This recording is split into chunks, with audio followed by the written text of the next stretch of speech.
Hello परिंदों, कैसे हो आप लोग। आप लोग बहुत अच्छे होंगे और आप लोगों की पढ़ाई ना बहुत ही ज़्यादा अच्छी चल रही होगी। आज के इस वीडियो में अपन लोग बात करेंगे जो आपकी कहानी है लाठी। लाठी कहानी का सारांश के बारे में बात करेंगे, यानी कि लाठी कहानी को मैं आपको बिल्कुल कहानी के तौर पर सुनाऊंगा। और ये वीडियो में ना बहुत ही ज़्यादा मज़ा आने वाला है, बहुत ही ज़्यादा इंटरेस्टिंग होने वाला है ये वीडियो। आज हम लोग पढ़ेंगे लाठी कहानी का सारांश। और यदि ये जो बहादुर है, ध्रुव यात्रा है ना, कर्म भरत है, इन सभी चीज़ों की वीडियोस आप नहीं देखे हो ना, तो देखो, क्योंकि मैं इन सभी चीज़ों को पढ़ा चुका हूँ। सबसे पहले मैंने आपको पढ़ाया था ये बहादुर हो गया आपका, ठीक है, ध्रुव यात्रा हो गई। इसके कहानी का सभी का सारांश मैं आप लोग को बता चुका हूँ। एक पंचलाइट कहानी करके है ना, पेट्रोमैक्स, उसे भी पढ़ा चुका हूँ। सभी वीडियोस ना आपको क्लास 12th हिंदी की एक प्लेलिस्ट है, ठीक है, उस प्लेलिस्ट का नाम है क्लास 12th हिंदी, और सभी वीडियो उसी चैनल पर आपके अपलोड किए गए हैं। आज अपन लोग पढ़ेंगे लाठी कहानी का सारांश। और आपको बता दें कि जो लाठी कहानी है उसको लिखे थे शिवानी ने। कौन? शिवानी ने। और आपको पता होना चाहिए कि जब मेरा पहला जो प्यार था ना, है ना, ऐसे बोला जा सकता है कि जब मैं 11th अप्रोक्सीमेट 10th या 11th में था, तब मेरे को एक बार हल्का मतलब प्यार हो गया था। तो उनका जो नाम था वो यही था, शिवानी। ठीक है, मेरे को नहीं मिला, कोई बात नहीं, है ना, बस हो गया, ठीक है। लाठी कहानी का किसने लिखा था? शिवानी ने। देखो होता क्या है इसमें बताया क्या गया है।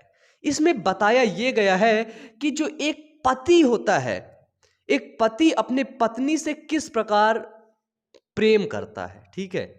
एक पति जिस प्रकार से अपनी पत्नी को ना दिल से चाहता है, बस वही इसमें बताया गया है, इस कहानी में, लाठी में, ठीक है। अब बात ये होती है, जो हमारे इंडिया का जो सिस्टम है, इंडिया का जो रूल रेगुलेशन है, शादी होके आती है, पत्नी आती है घर में, है ना, पति से कोई मतलब नहीं, बस पति का काम होता है उससे खाना बनवा लेना, और भी घर के काम करवा लेना, घर के बाहर के काम करवा लेना। अगर वो इतना सब काम वगैरह करती है ना तो बहुत अच्छी है ना। और अगर काम वगैरह नहीं करती ना, मतलब लड़कियों को पता है, देखो मैं बता दूं आप लोगों को, लड़कियों, आप लोगों को पता है,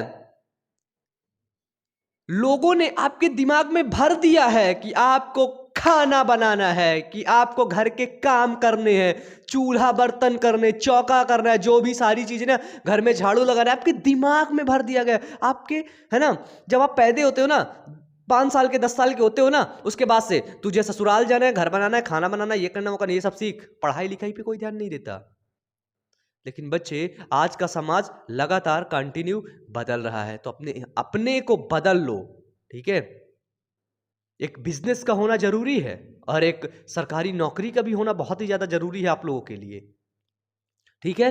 तो लड़कियों, आप लोग अब ये मत सोचो अपने दिमाग में कि शादी हो जाएगी, ससुराल में पति को खाना बनाएंगे। अरे भाड़ में गया पति, खाना बना खिला देंगे। पहले पैसे कमा लो, सेल्फ डिपेंडेंट बन जाओ आप लोग, ठीक है। खुद से पैसे कमाना सीख लो, और जब आप लोग खुद से पैसे कमाना सीख लोगे ना, जिंदगी में बहुत आगे तक जाओगे, किसी के ताने नहीं सहोगे। और जब आप खुद से पैसे नहीं कमाओगे ना, पति के ताने सहोगे, सास ससुर सबके ताने सहोगे आप, ठीक है। चलिए, कहां पे बात होने लगी, कहानी देखते हैं लाठी अपना, ठीक है। लाठी देखते हैं भैया, लाठी लेको मारो। देखो होता क्या इसमें एक होता है कप्तान, वो होता है पति, है ना। अब तुम लोग बोलो, सर इतना ज्यादा कैसे जानते हैं आप? इधर उधर देखते हैं, सब रिसर्च टीम लगी रहती है, देखते हैं तो जब जानते हैं, ठीक है। देखो होता क्या है, एक होते हैं कप्तान, ठीक है। कप्तान होते हैं और उनकी पत्नी थी बानो, ठीक है। कप्तान अपनी पत्नी बानो से बहुत अधिक प्रेम करते थे। अब आपको पता है कप्तान क्या है, आर्मी वाले हैं, वो चले गए लड़ाई में, ठीक है।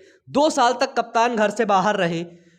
अब जब 2 साल तक कप्तान घर से बाहर है तो उनकी पत्नी घर में रहती थी, उनके सास ससुर, है ना, जो छोटे छोटे देवर थे, जेठ जेठानी, और जेठ जेठानी, हाँ, देवर देवरानी, जेठ जेठानी, देवर देवरानी, सब लोग मिल करके ना बानो को परेशान करते थे, मेंटली टॉर्चर करते थे कि तेरे पति को जापानियों द्वारा कैद कर लिया गया है, अब वो कभी नहीं आएगा, अब वो मर गया, अब वो कभी नहीं आएगा, वो गया, ये वो, है ना।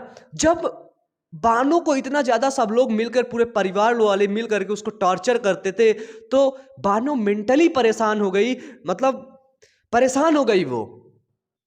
अब आपको पता है कि एक पत्नी के पास उसका जो बड़ा बड़ा सा मतलब गिफ्ट होता है, वो उसका पति होता है। तो जब बानो को बताया गया कि कप्तान को ऐसा ऐसा हो गया है, अब वो नहीं आएगा, तो परेशान हो गई वो। ठीक है, अब जब परेशान होती है तो उसको टीबी हो जाती है। टीबी को पहले बोलते थे क्षय रोग। और टीबी किस बैक्टीरिया के कारण से होती है? तो टीबी होती है माइकोबैक्टीरियम ट्यूबरकुलोसिस। ठीक है, माइकोबैक्टीरियम ट्यूबरकुलोसिस से होती है। ठीक है, बानो को हो जाती है टीबी। ठीक है, और जब बानो को टीबी हो जाती तो उसके घर वाले ने उसे सेनेटोरियम अस्पताल में भर्ती कराते हैं। उसको मतलब एक खराब सा कमरा दे देते हैं, वहीं पे वो रहती है। ठीक है, जब कप्तान 2 साल बाद अपने घर वापस आता है तो देखता है घर पे बानो नहीं मिलती है उसको। और जब कप्तान को बानो नहीं मिलती है तो वो पूछता है बानो कहाँ है, तो उसको बताया जाता है वो सेनेटोरियम हॉस्पिटल में भर्ती, उसको टीबी हो गई है। ठीक है, तो कप्तान बिना कुछ फर्क किए, बिना कुछ भेदभाव किए, किसको टीबी हो गई है, मैं इसके पास रहूंगा तो मेरे को भी हो जाएगी, उसको उसके प्रति जो पत्नी का प्रेम था ना, वो कप्तान जाता है और अपनी पत्नी के प्रेम के लिए वो उसके साथ रहता है और उसकी देखभाल करता है। सेनेटोरियम अस्पताल वाले बोलते हैं अभी इसे ले जाओ, कुछ नहीं बच्चा, अभी मर जाएगी, है ना। तो कप्तान बड़े प्यार से उसे ले आता है, एक अलग से घर में रखता है उसको। ठीक है, उसकी सेवा करता है, 24 घंटे उसकी सेवा करता है, उसी के पास बैठा रहता है ना, पानी पिलाता है, खाना खिलाता है, पैर दबाता है, सब कुछ करता है उसका। ठीक है, ताकि वो ठीक हो जाए। लेकिन बानो को पता हो गया था शायद कि मैं ठीक नहीं होंगी, तो बानो क्या करती है, नदी में वो आत्महत्या कर लेती है और कप्तान घर में सोता का सोता रहता है ना। बानो ने आत्महत्या करने गई, नदी में कूद गई। अब होता क्या है, अब जब बानो नदी में कूद गई, आत्महत्या करने का प्रयास कर लिया, अब तो मिली ही नहीं, नदी में बह गई कहीं। अब बह के पहुंची वो नैनीताल, ठीक है, वैष्णो देवी, है ना, मतलब एक संजोग होता है ना, वहां पहुंची। अब जब 2-3 साल देखा कप्तान नहीं मिले तो कप्तान अंदर से बहुत दुखी हुआ और उसके घर वालों ने मिल करके कप्तान की भी शादी कर दी। अब कप्तान बन गया था मेजर, है ना, मेजर बन गया था। जब कप्तान बना मेजर तो उसने शादी की किससे, उसकी दूसरी पत्नी जो थी वो थी प्रभा। ये पहले बहुत चलता था, है ना, दूसरी शादी कर लो, ये वो, ठीक है, अच्छी चीजें हैं, जो भी है आप लोग भी सोच सकते हो। ठीक है, आपके पास दिमाग, आप सोचो अच्छा है कि बुरा है। ठीक है, देखो उसने किया था प्रभा से शादी। जब वो प्रभा से शादी की थी तो इनके 2 लड़के थे। ठीक है, 2 लड़के, 2 बच्चे थे प्रभा के। अब प्रभा से जब शादी हो जाती है तो प्रभा इनको प्रेस करती, फोर्स करती है कि अरे सुनिए ना।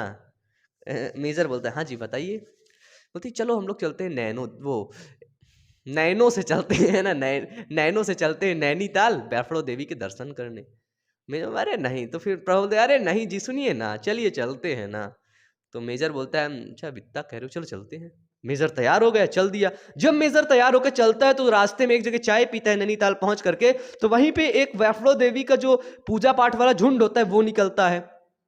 और जब वो झुंड निकलता है, वो चाय पी रहा होता है, उसको अचानक से उसको बानो दिख जाती है। अब जब उसको अचानक से बानो दिख गई ना भैया, तो मेजर ना अंदर से बिल्कुल वो हो गया। और जब जाकर के उसके बारे में पता किया तो उसका नाम था वहां पे लाठी। ठीक है, क्या नाम था, बानो जब मिलती है तो वो लाठी के रूप में मिलती है, उसका नाम था वहां पे लाठी। ठीक है, वही कहानी है लाठी। ठीक है, अब जब मेजर को बानो दिख जाती है, लेकिन जब वो आत्महत्या करने का प्रयास करती है तो उसकी जीभ कट जाती है। और जब उसकी जीभ कट जाती है तो बानो अब बोल नहीं सकती है। और जब बानो बोल नहीं सकती है तो फिर अब वो किससे बात करे, है ना। तो मेजर क्या करता है, इस बानो की जीभ कट जाती है और नैनीताल में वैष्णो देवी में बानो की मुलाकात होती है। और बानो क्या होता है, बानो वैष्णो देवी के दल के साथ चली जाती है। ठीक है, कुछ आपस में बात ही नहीं हो पाती है, देख लेते दोनों लोग आपस में समझ जाते। बानो वैष्णो देवी वो दल के साथ चली जाती है और मेजर पहले से ज्यादा, ठीक है, पहले से स्वयं को खोखला और बूढ़ा महसूस करने लगता है। यही है लाठी कहानी का सारांश। ठीक है, मेजर क्या करता है, पहले से ज्यादा अपने आप को, खुद को ना खोखला और बूढ़ा महसूस करने लगता है। हमारा एक सेकंड चैनल है और उस चैनल का नाम है बायो अमन मोटिवेशन। ठीक है, मैंने आपको कहानी सुना दिया। तो देखिए यहाँ पे मैंने आपको लाठी कहानी का सारांश यानी कि कहानी के रूप में बता दिया। अब मैं आपको दिखाऊंगा कि ये इसमें मतलब कि आप इसको कैसे लिख सकते हैं, ये कैसे लिखा है। ठीक है, देखिए, कथा नायक कप्तान जोशी की पत्नी को क्षय रोग हो जाना। ठीक है, कथा का जो नायक है वो कप्तान जोशी है और जो इनकी नायिका हैं वो है बानो। ठीक है, कथा नायक कप्तान जोशी अपनी पत्नी बानो से अत्यधिक प्रेम करते हैं। विवाह के तीसरे दिन के बाद ही कप्तान को युद्ध हेतु बरसा जाना पड़ा। ठीक है, कहाँ पर, बरसा। तब बानो सिर्फ 16 वर्ष की थी। अपने पति की अनुपस्थिति में बानो 7 नंदों के ताने सुने, भतीजों के कपड़े धोए, ससुर की होज बुने, पहाड़ सी नुकीली छतों पर 5-5 सेर उड़द दाल पीस कर बढ़िया बनाई। बढ़िया जानते हैं ना, बड़ी होती है ना, मेरे को बहुत पसंद है। बढ़िया बनाई। आज उसे मानसिक प्रताड़ना दी गई। सोचो इतना काम करती थी वो, और अगर उसे मानसिक प्रताड़ना ना दी जाती तो कितना अच्छा रहता, कितना बेहतर रहता। लेकिन क्या बोला जाए, उसे मानसिक प्रताड़ना दी गई। उसका पति, बोला गया कि उसका पति जापानियों के द्वारा कैद कर लिया गया है और वह कभी नहीं आएगा। इन सभी कारणों से निरंतर घिरती घुलती रहती बानो क्षय रोग से पीड़ित होकर चारपाई पकड़ लेती। ये सभी चीज़ें जो सुनती है तो उसको क्षय रोग हो जाता है और वो सीधे चारपाई पकड़ लेती है। ठीक है। कप्तान का पत्नी के प्रति अगाध प्रेम। कप्तान अपनी पत्नी बानो से अत्यधिक प्रेम करता था। जब वह 2 वर्ष बाद घर लौट कर आता है तो उसे पता चलता है कि घर वालों ने बानो को क्षय रोग होने पर सेनेटोरियम अस्पताल भेज दिया है। वह दूसरे दिन ही वहां पहुंच गया। उसे देखकर बानो के बहते आंसुओं की धारा ने 2 साल के सारे जो 2 साल से उसके ऊपर जो प्रताड़ना हुई थी, उत्पीड़न हुआ था, सारे उलाहने उसको सुना दिए। सेनेटोरियम के डॉक्टरों के द्वारा बानो की मौत नज़दीक आने की स्थिति में कमरा खाली करने का उसे नोटिस दे दिया कि भैया अब ये मर जाएगी, इसका कमरा खाली कर दो यहाँ पे। ठीक है। कप्तान ने भूमिका बनाते हुए बानो से कहा, अब यहाँ मन नहीं लग रहा है। यानी कि कप्तान ने उसे नहीं बताया कि डॉक्टरों ने ऐसा बोला है। कप्तान ने बोला कि अब यहाँ मन नहीं लगता है और हम लोग चलते हैं, कल हम किसी और जगह चलेंगे। वह दिन रात अपनी पत्नी की सेवा में बिना कोई परहेज और सावधानी बरते लगा रहता था। यानी कि कप्तान जो है अपनी पत्नी की सेवा लगातार करता रहता था। बानो द्वारा आत्महत्या का प्रयास। बानो समझ गई कि उसे भी सेनेटोरियम हॉस्पिटल छोड़ने का नोटिस मिल गया है, जिसका अर्थ हुआ कि अब वह नहीं बचेगी। कप्तान देर रात तक बानो को बहलाता रहा, उससे अपना प्यार जताता रहा। जब कप्तान को लगा कि बानो सो गई है तो वह भी सोने चला गया। सुबह उठने पर बानो अपने पलंग पर नहीं मिली। दूसरे दिन नदी के घाटी पर बानो की साड़ी मिली तो कप्तान को लगा कि उसने आत्महत्या कर लिया है। कप्तान को जब लाश नहीं मिली तो उसने समझा बानो नदी में डूबकर मर गई है। ठीक है, आगे देखते हैं। फिर होता क्या है कि लाठी के रूप में बानो का मिलना। जब कप्तान को पूरा विश्वास हो गया कि बानो अब इस दुनिया में नहीं रही तो घर वालों के जोर देने से उसने दूसरा विवाह किया। दूसरी पत्नी प्रभा से उसे 2 बेटे और 1 बेटी हुई। वह भी कप्तान से अब मेजर हो गया। ठीक है, वो कप्तान था पहले, अब मेजर हो गया। लगभग 10 वर्ष बाद नैनीताल के वैष्णो देवी के तल में उसे लाठी मिलती है तो मेजर उसे पहचान लेता है। पता चलता है कि गुरु महाराज ने औषधि से उसका क्षय रोग ठीक कर दिया है। ठीक है, उसे पता चलता है कि जो गुरु महाराज थे उसको औषधि से उसका जो क्षय रोग था वो ठीक हो गया है। लेकिन इस प्रक्रिया में उसकी संस्मरण शक्ति और आवाज़ दोनों चली गई है। अब ना तो वह बोल सकती है और ना ही अपना अतीत उसे याद है। वह वैष्णो देवी के दल के साथ चली जाती है और मेजर स्वयं को पहले से अधिक बूढ़ा और खोखला महसूस करता है। ये है बानो लाठी कहानी का सारांश, जिसको लिखा था शिवानी ने। ठीक है, चलिए वीडियो कैसा लगा? वीडियो अच्छा लगा हो तो वीडियो को लाइक करके चैनल को जरूर से जरूर सब्सक्राइब करिएगा। Wish you all the best. Thank you.